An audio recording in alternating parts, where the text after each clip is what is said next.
afternoon, everyone. Hello. How's everyone doing?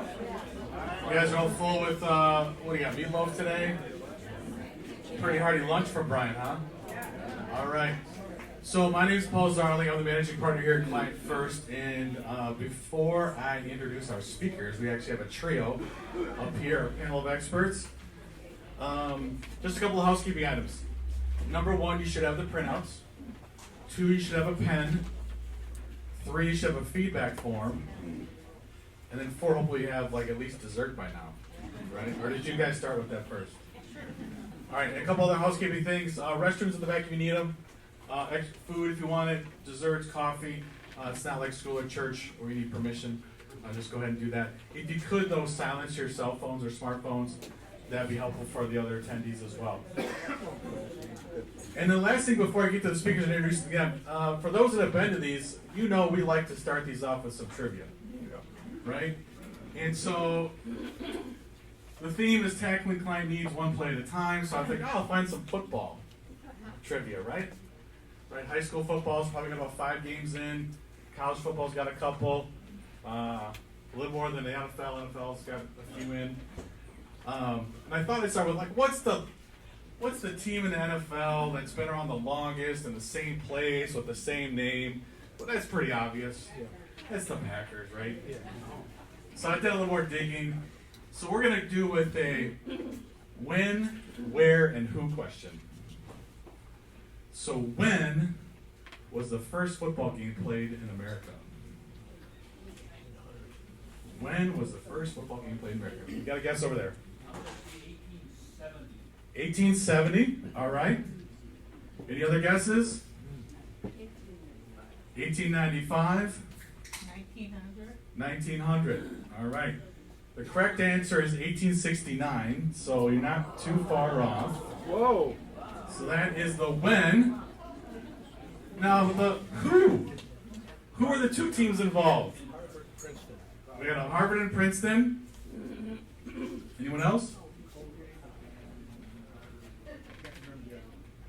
Colgate and an undetermined opponent. Thinking the military academies, maybe? The correct answer is Rutgers and Princeton played at Rutgers. So that's the where. The score was 6-4. And the game at that time actually looked a little bit more like rugby than it does now. Yeah. And they have a plaque there at the campus of Rutgers, but don't be misled, the actual field is they made a parking lot. So it's still there. It was supposed to be a 3-game series. You only played 2 of them. So Princeton and Rutgers actually split 1-1 with that as well. So that was the first time. So 1869, Rutgers versus Princeton, and Rutgers won the first game 6-4. All right. So now I'm going to introduce the speakers. We got 3 gentlemen up here. 2 of them, a lot of them look familiar, and then whoa, who's the third guy? So we're excited to add more team members as we continue to grow and help you guys. So a lot of you know Justin, right? Person in the middle, right? Justin's been with the firm for a number of years. He's one of the partners, head of our financial planning. Been involved with financial planning for over 15 years. Coming up on 20? 15? Certified financial planner. Chemistry degree by training, so connecting all the dots there. Father of 4. Then we have Brad. A lot of you know Brad, right? He's been with us for a couple of years now. Actually an engineer by training from MSOE, and just really has that process down, so we love him on the team. Father of 3. One's in college, one just moved out to Colorado, and one's still in high school. And then our new teammate is Jake Norlander, and he has been with us for actually 30 days. Whoa. But what we really like about him, he's got a couple degrees in education, so he's very much around educating people, and he's very good with numbers, and he's very good with process. And so he's on our TrueHolistic team as well, and so you're going to see some of his expertise shine along with that. Has a daughter, and what's another good fun thing about people? Well, he has a lot of trivia too, but I'll hold up back up on that. But these are our 3 panelists. We're going to go through tackling client needs one play at a time. And so without further ado, I'm going to turn it over to these gentlemen. I'm going to hand the mics over. And you guys have your printouts. And are you taking questions as you go or at the end? Take it as we go. questions as you go. Okay, here you go. All right, Justin, you ready? Ready.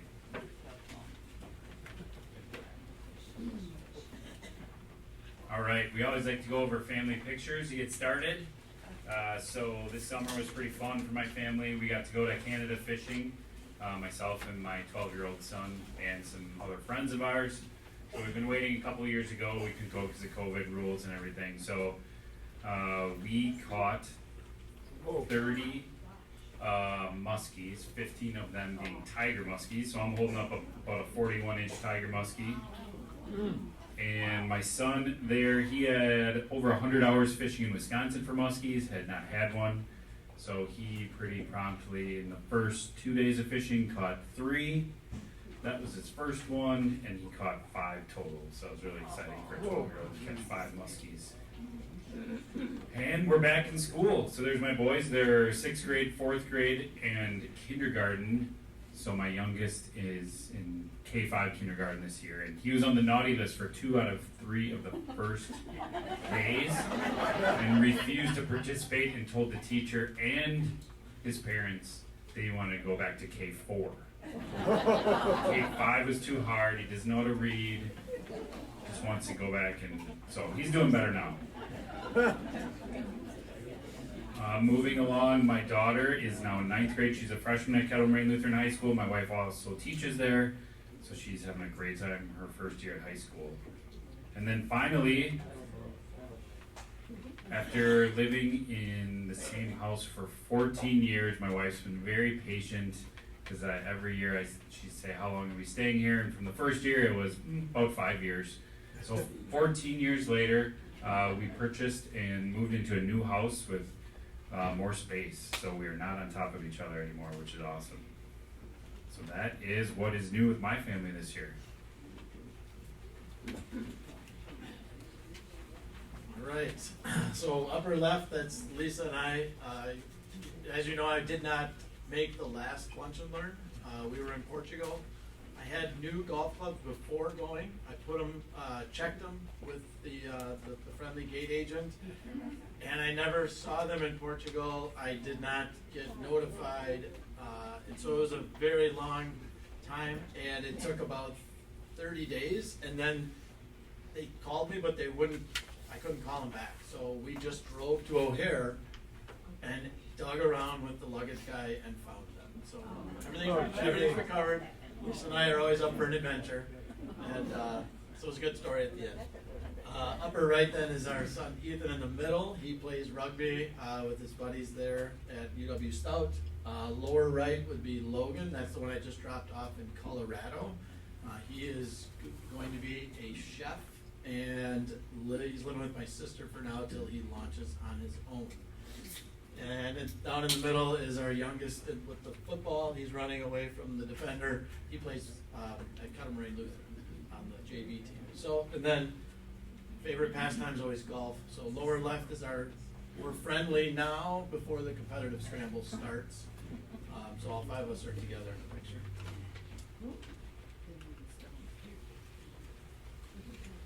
All right, well, I am Jake. I am really excited to be here. Like Paul said, my background is in education, so this summer I got to spend a couple of months off while I made the transition from school ending in May and starting with Client First in August. So that's where most of these pictures are from. My wife Kenzie and my daughter Amara, we live up in Chilton, and we have a very active super mutt named Odin, who is a combination of 4 different working breeds.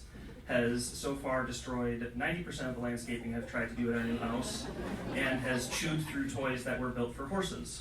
So we're having a grand time trying to get him settled down.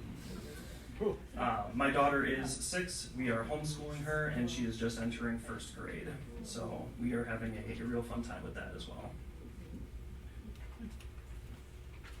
All right, so where are we headed today? So we've got three areas of our football program today. So you can see each of us have our corresponding playbook. So we're on the sideline looking to call out the different plays. We're going to be heading through the Inflation Reduction Act that was recently passed since we spoke last time. We're also gonna talk about college education affordability. Basically, that's a precursor to understanding the student loan forgiveness that was announced by the Biden administration. So, those are the three areas where we're headed, and we're gonna proceed with the Inflation Reduction Act. So, Justin, looking for some zone coverage in related to, you know, maybe some Medicare. Do you have any insights on that? Yes, I do. So I got to be the defensive coordinator. Let's see how well this new bill fights off some inflation for Americans.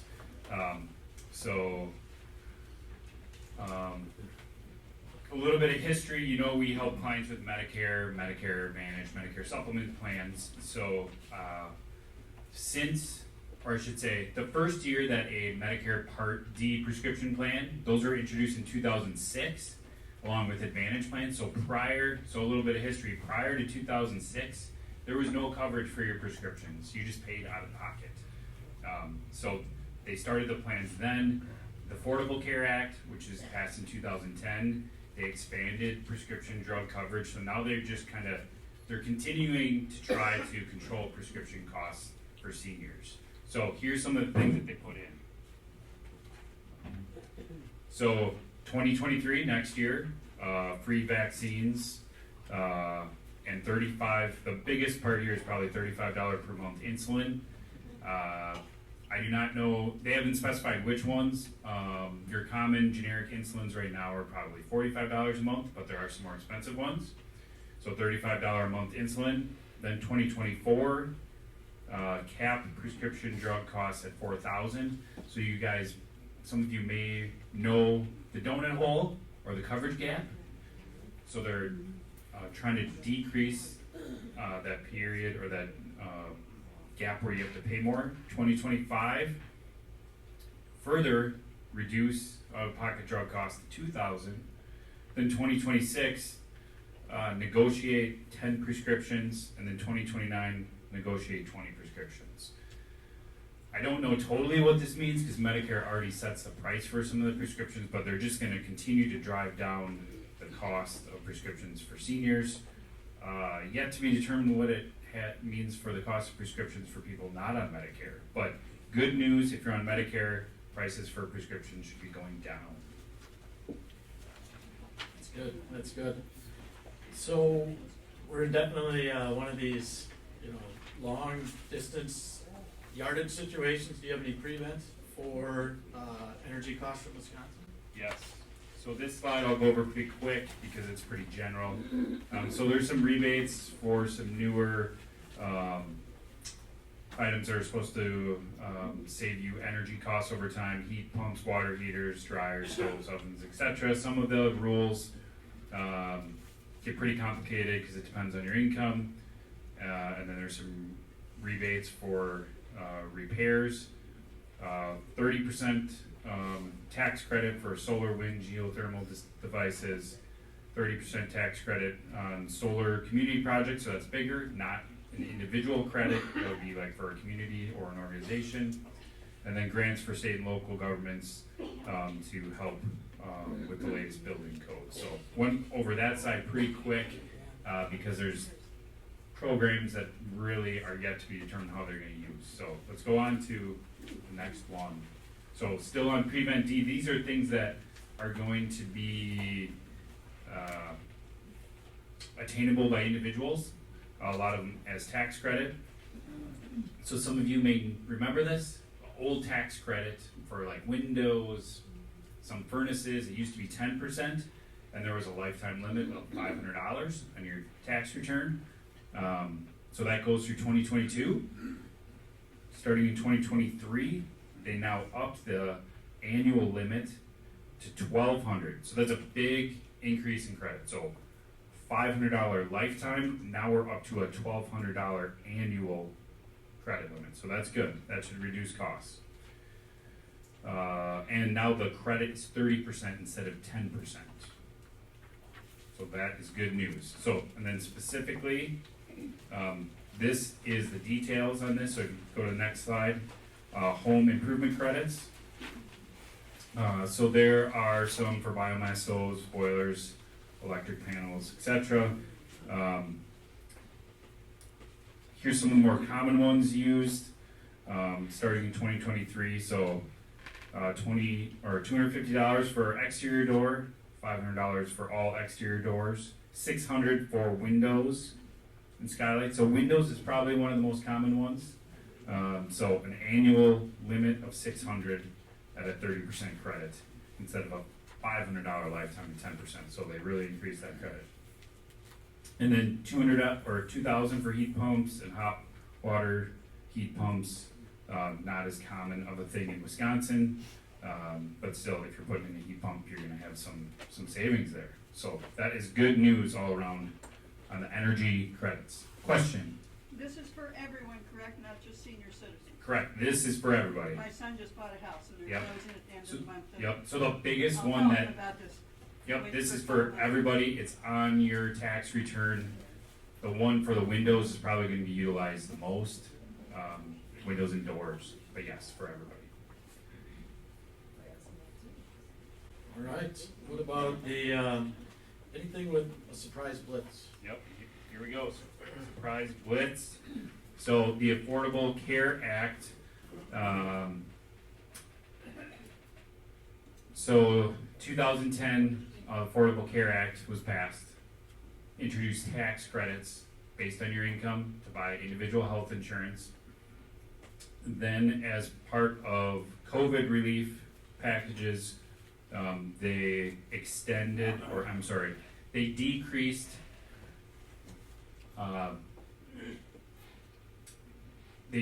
some of the requirements to get some of these credits. So previously, here's some examples. If your income as a family of 4 went over the 111,000 level, all of your credits for health insurance just went away. Same thing, family of 2. So we did the calculation here. Income over 73,000, the credit completely went away. So they made some temporary rules for 2021 and 2022, so that those cliffs went away. So the maximum your health insurance premium could be as 8.5% of your income. So even if you went over those income levels, you would never go to the full price. And what they've done is they've extended these enhanced credits out through 2025.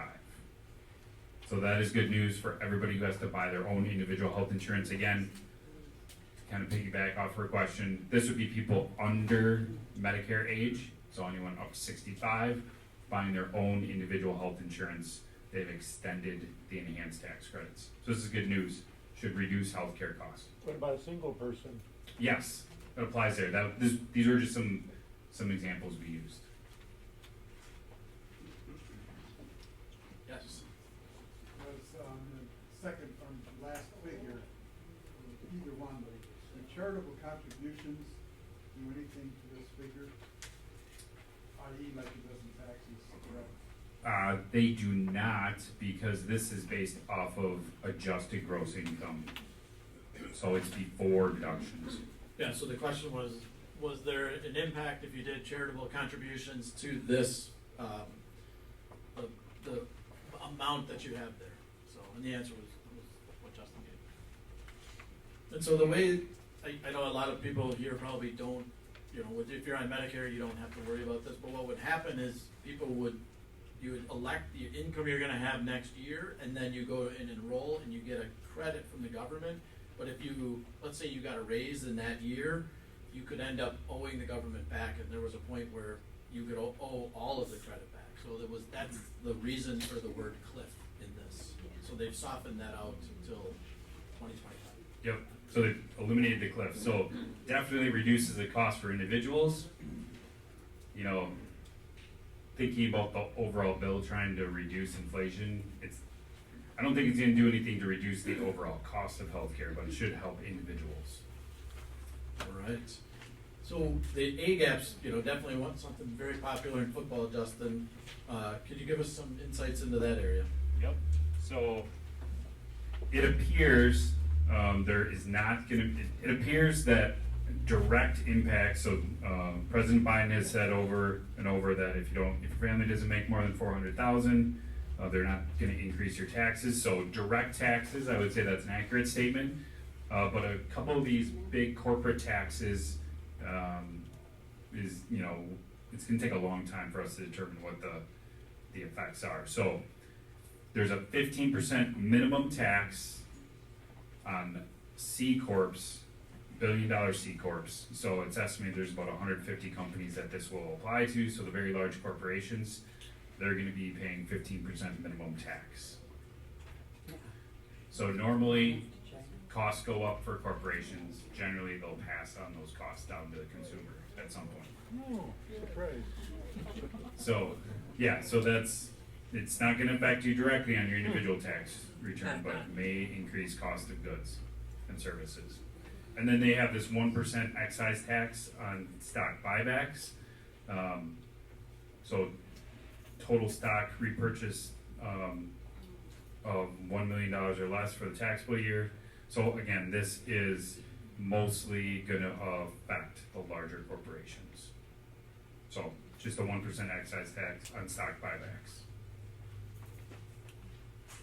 Do we have any controversial calls? Yes, we do. Tax incentives for U.S. based companies that are investing in battery, solar, and offshore wind. So they're going to get some tax incentives. And then probably the most, I think this is probably the most well-known part about this bill so far, is the IRS budget. So enforcement, they're going to increase by 45 billion. Operations, 25 billion. And then system modernizations, about 5 billion. Taxpayer services, 3 billion. So a total just under $80 billion. So I'm not really excited about the enforcement. They do need more money for service and support.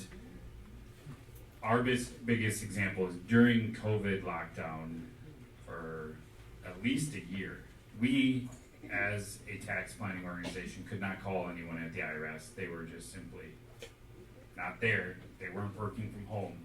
So hopefully, and they are still backlogged. So don't like to spend more money in this area, but they definitely need more money for service and support there. All right, well, thanks. Jake, are you calling the plays here? So as we get into the offensive side, Brad, what do we need to look at in order to set up our game plan? So we're definitely gonna be looking at the cost of education. Are there any grants available? What about scholarships? And then finally, if none of that's available and we don't have enough money, do we have to take out a student loan? So that's where we're headed here in this section.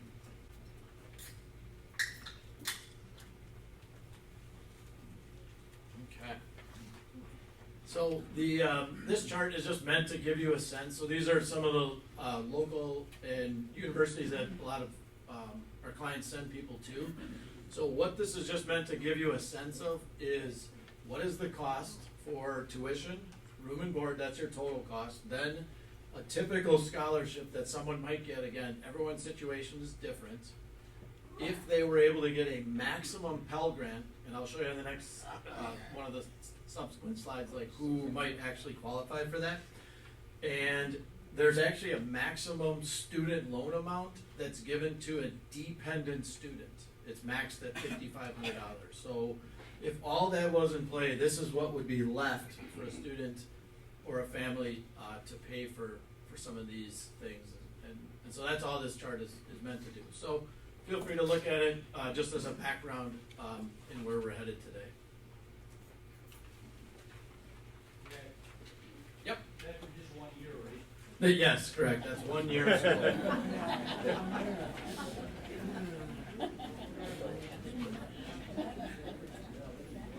So we've used up our 3 downs. 4th down, what's the last option? Well, I'd say we probably should punt. 'Cause, I don't know how many people are going to fit in this federal grant. when you're looked at as a dependent student, so I'm still being under my parents, I'm not providing full support for myself. That's typically most of the college students, 18 to 22. The household would have to be making less than $27,000 to receive that full grant.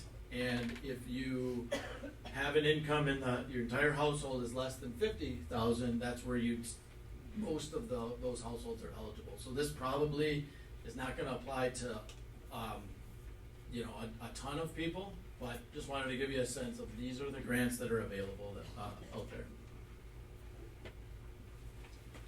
So how are we going to use our ground attack? What's our first run there? So, there we go. Okay, so what we did is looked at some of the typical scholarships. So Wisconsin Lutheran College is one of those institutions that has a really generous scholarship program. So they've got a presidential scholarship, which will give you $18,000 a year as long as you maintain a certain cumulative GPA. They also have a Partners in Education for attending a Christian high school, which probably a lot of their students are getting that. And then they also have various endowments or donated scholarships to help additionally offset the cost. We've personally have seen some of their packages that some students get, and it matches what you'll see here. And then I just gave you a sense of, so my son is at UW Stout, and that institution, they have just some small, endowment or, donated scholarships. He was eligible for around $2,000, so that helps offset his cost. And then all the other institutions are probably similar, but I wanted to give you two good examples. So we need to run some options. What do we have? So this chart, again, I'm going to tell you the key takeaway here is any dependent student, the most the government will give them is $31,000. So that would be the left side, freshman, sophomore, junior, and senior, okay? If you go to the right, that's like an independent student. So if I am no longer, my parents are not providing me, I'm not financially dependent on them, that's where the right side is. But for the majority, we're thinking about the left side here. So first year, $5,500, $3,500 is the max for subsidized loans. Anyone know what subsidized loan is versus unsubsidized? No, okay. So a subsidized loan is all the interest does not start actually calculating until 6 months after graduation. Unsubsidized, the interest starts calculating immediately, but it's not due until they've graduated. So you start compiling interest. Is that right, Jake? Yes. Yep. And so that's what that chart is for. All right, how are we comparing our matchup here versus public and private? So we've got Wisconsin Lutheran College. Let's say that the $20,750 is the net cost. That means price minus scholarship. And then I just put maybe an example scenario. Maybe the family, grandma and grandpa, maybe the parents have some education accounts set up, and they'll kick in $4,000 from family help. Then we've got $5,500 in federal loans that are available. And let's say that the student is working. So I took $12 an hour, 40 hours a week, 12 weeks, and I took 85% of that number, and that should be about $4,000. I left them a little bit. I gave them about 5% they could use on themselves, but the rest of it has to go into a college account. So any of your grandkids that are out there, make sure they're working hard. But basically what that leaves us with is $6,500 uncovered, right? And so that's what that is. Or maybe in the case of Stout, their net cost might be a little bit lower, but there's still some uncovered money, right? So they've taken the federal loan that's they're qualified to take, and we have a gap. So that's really what we're trying to explain here is not everything's covered. All right, so we've got 4 seconds in the game. We're on the 50. We're down by 6. What do we do? This is going to be tough, right? I mean, what do you do when the student doesn't have the money, parents don't have the money, and we've got some options. So they have, they definitely could have worked that second job. Hopefully, I mean, I think it's a good employment situation. Definitely could have found one. They have what's called a direct plus loan. This is most popularly known as a parent plus loan, and those are, there's no limit to how much they can get in that loan. But the loan is being taken against the parent, and the question right there is, will I be able to transfer that to my child in the future? And the answer is no. This loan is yours, and you have, like, one parent, or, you know, the couple has that loan, and then if they have multiple students, all those loans are going against them. And as most of, or maybe you don't know, student loans are not bankruptable. So this is their obligation till it's paid off. And then there's also private student loans, merit scholars, so encourage that grades matter. There's the Midwest Student Exchange Program, so if you're looking for you know, something in a neighboring state, they've got some programs to offer lower price out-of-state tuition. And there's also this idea of a gap year. Maybe you want to just take a break, build up enough money to cover all the costs, and then re-enter the college situation. All right, so I'm a little tempted to run off course and call an audible. What do I need to do? Well, we've gotta stick to the game plan here. So we made it through. We've got to pay these loans off. And what happens then is you can go on a standard repayment plan, which is 10 years. So it's just like your car loan. You take the interest rate, what you owe, divide it across the 10 years, and you have a payment. If that payment doesn't match what they consider you to be able to afford, and we'll go through a little bit of this calculation. It gets pretty intense, but then you can get into an income-based repayment plan. Okay, so there's 5 options, more than you care to know, but I always like to give you all the detail, and then I'm just going to give you the highlights through it. And then there's also a program called Public Service Loan Forgiveness. So we'll get through those. So this chart, very much an eye chart. The key is it doesn't matter the balance on your student loan. They look at how much money you're making, which is what's called your adjusted gross income. That is a number that's taken off your tax form. And they take that minus what's called the federal poverty level. So that is another calculation that's used pretty commonly. That was in Justin's example as well. And the difference between your income minus the poverty level is your discretionary income, and then they're asking for like 15, 20, or 10% of that amount, and that's your annual amount that you pay, and then you divide it by 12, and that's your monthly amount. So, so that's the way that works. And someone might ask, do I need to, does my wife's income count? And it does, unless you do married filing separately, which typically isn't a great scenario. So that's the way those are, and these programs are set up that after, you can see on the bottom, 20, 25, or 20 and 20 years of payments, they're then forgiven. So that's the way they work. If anyone cares to see the 8 pages of all the way that this chart, I tried to simplify it down to this, but we have an 8-page handout in the back. If you have someone who has student loans, we can give you a copy of this, but it's pretty detailed. These are really detailed plans, I'll call it. So this is just the federal poverty level. So if you're a family of 1, that $13,590 is that number. That goes into the calculation. Another chart here. Basically, I'm trying to just show you in the middle. If you make $35,000 and you're a family of 1, your monthly payment under the programs, again, I shortened them down to the shortened name on the top, would be like in a standard 10-year repayment plan, $328. In a income-based repayment plan, it'd be $122. So there's about a $200 a month delta. But now you're tying yourself up for a period of time, and you're not actually paying enough to tackle the interest that you owe, and so there's all this principal, and it just gets to be a mess. So that's what this chart articulates. All right, so we got to look at tape we've got to figure out what comes next and how to win our future games. So what are we looking at here? All right, so we're gonna do a walkthrough. This student took a job, has 40,000 in income, $35,000 adjusted gross income because they have some tax deductions in there. They have the max $31,000 in loans, and a standard 10-year repayment would be $328. Their income-based repayment would be $122 at this point. If their income goes up, that number goes up, but you're continually chasing something not getting paid off.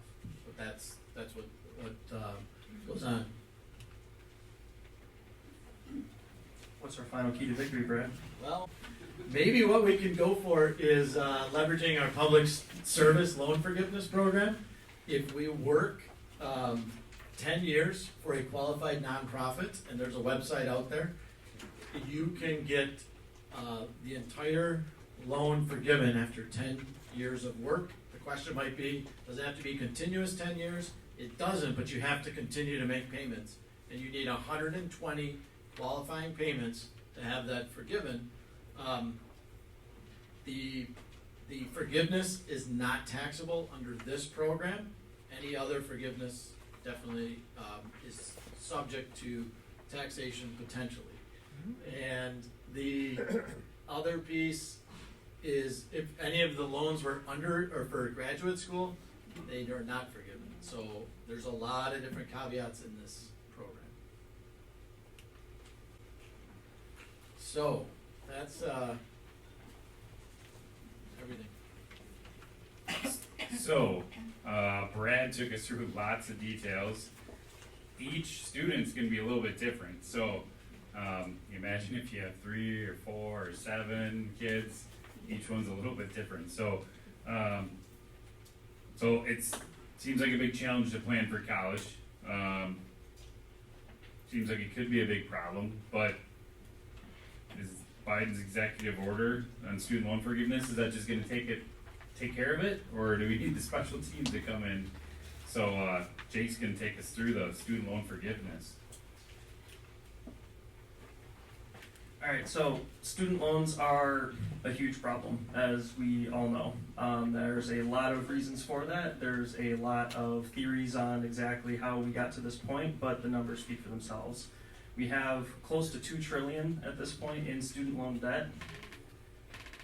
Average student loan debt per borrower, close to $30,000. That's a pretty high average. And 56% of all students have education debt of some kind. It's a fairly significant problem, as we all are seeing based on the reaction to this order.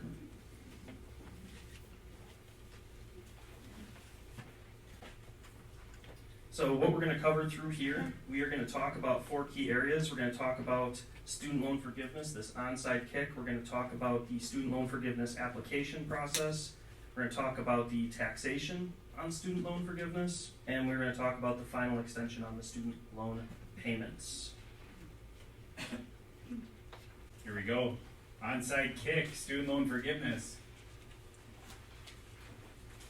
As with any onside kick, this is a risky move. Part of my background is I taught American government for 6 years. So this is my thing. I'm the guy who on election night has 3 or 4 screens up. I'm watching 3 or 4 different channels.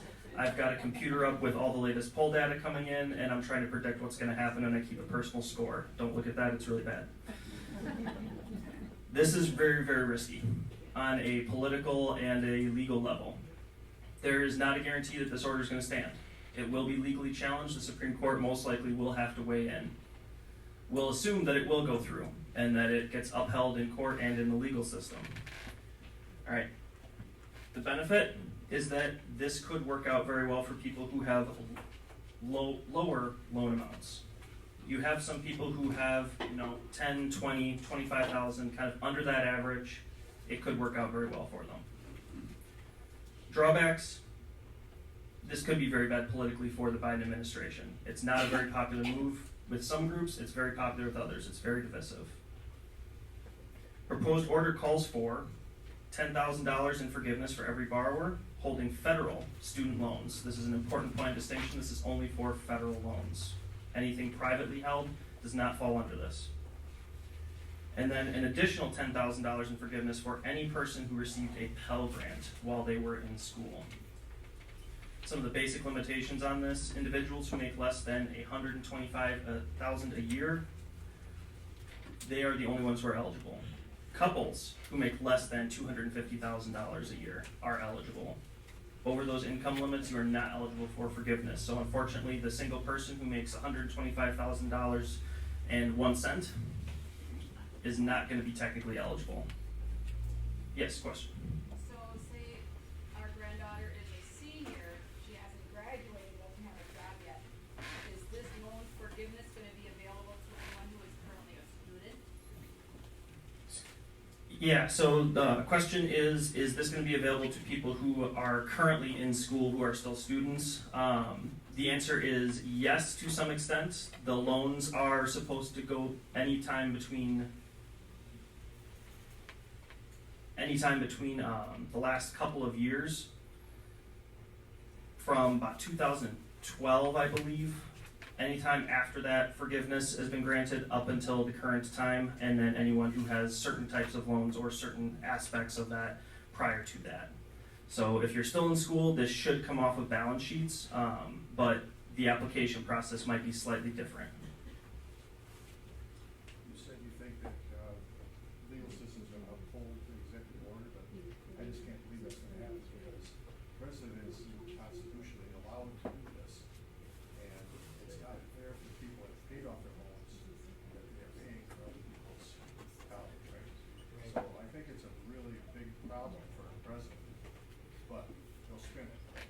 Yeah, it very well might be. I don't know if the legal system will uphold it. I'm just operating under the assumption that it will, just for the purposes of planning. It could go either way, honestly. There's no jurisprudence, no real backup for either way on this at the end of the day, unfortunately. So, not a cut and dry answer.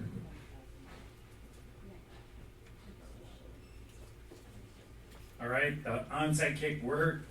Now we get to try to punt in a 42-yard field goal. We all remember that unfortunate season with Mason Crosby. That was a bad time. This process, as with all things government, does have multiple steps to it. The Department of Education, the link is there for anyone who wants to take a look at it, but the Department of Education is continuing to put out announcements. They're looking at a process of having applications available for people in early October to start applying. They recommend that people apply as soon as possible because they are assuming a 4 to 6 week turnaround, which most likely means 8 to 12 weeks. So for people who want to try and get this done before January, they're urging people to apply as soon as possible. Government, during that application process, they're going to verify your income, they're going to verify your family size, they're going to verify Pell Grant, if you did or did not get one of those while you were a student. So that whole process will be very, very thorough to get people through this application. Time to return the kick. Are you prepared? Are you ready to take this all the way to the end zone? We had a few 101, 102 yard returns this past weekend, so it's not outside the realm of possibility. This is going to be a little bit of an issue for some people, unfortunately. Biden has said that should the order go through, this is not a taxable event at the federal level, which is good in a lot of ways. Unfortunately, a lot of states do tax this kind of event. Wisconsin is one of those states. And as of the last week, the Wisconsin Department of Revenue and all the governmental bodies have said there is nothing changing in that. So anyone who gets loans forgiven, you're going to have an extra tax bill at the end of the year. For someone who gets a full $10,000 in forgiveness, that's roughly going to be an additional $530 in state taxes. For someone who got Pell Grants and gets a full $20,000 forgiveness, that's going to be just about $1,100 in additional state taxes.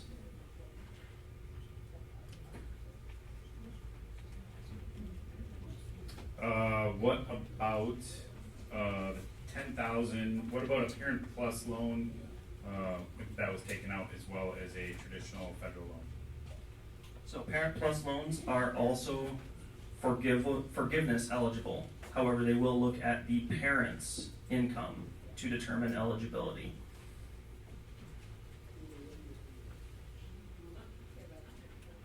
All right, third down. Maybe we should punt here.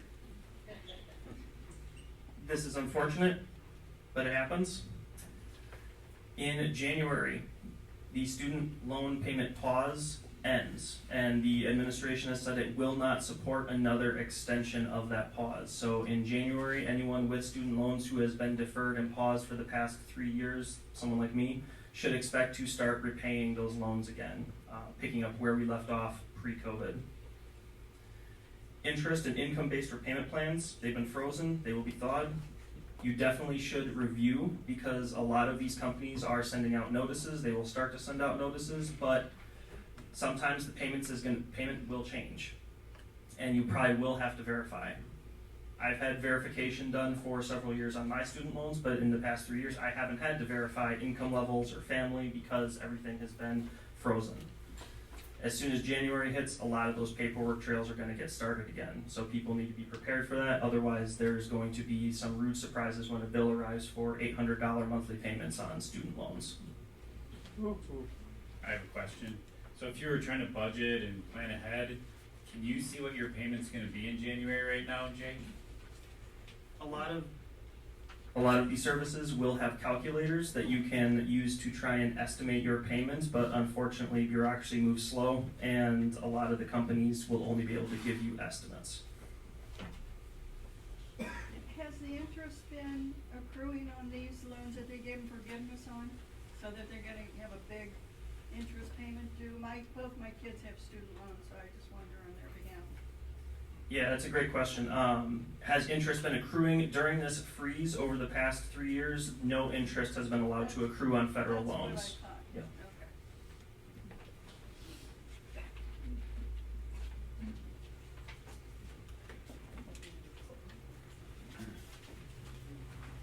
Questions? Yes.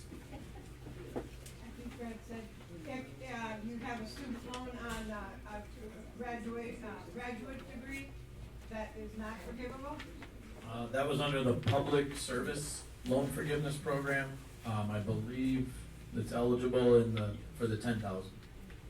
Jake is saying yes, it is eligible for the 10,000 loan forgiveness program.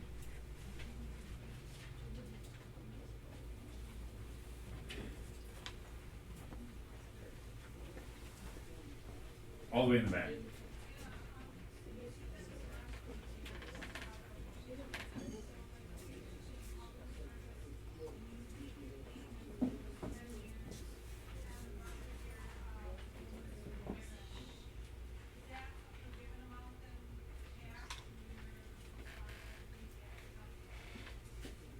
On the public service forgiveness part, is that your question? Is it taxable in Wisconsin? Yes. Do you know the answer? It may be. It may be, we do not know the answer. Good question.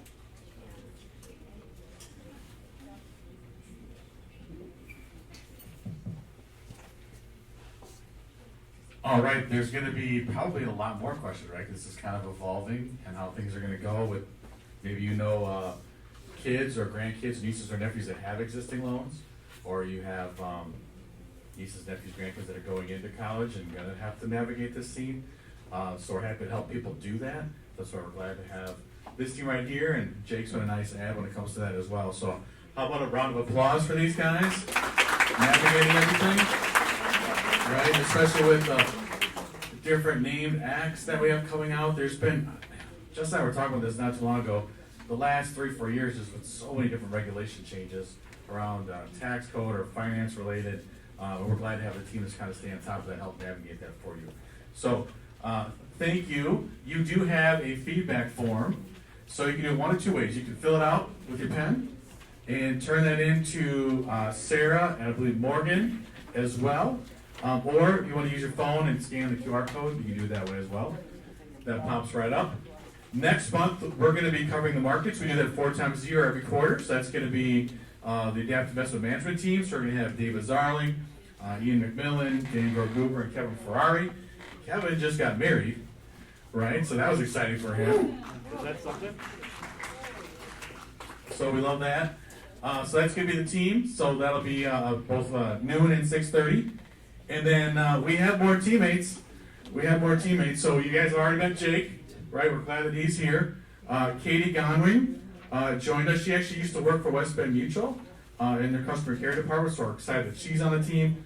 Mother of 2, and then we have Eric Olson. So I know they're here. So Katie and Eric, you just come up quick so I kind of see you guys and what you're all about. Eric's going to lead our insurance area. He's got experience with MetLife, Liberty Mutual, American Family. So Eric and Katie, and you guys know Chris, right? World-class bear hugger for us.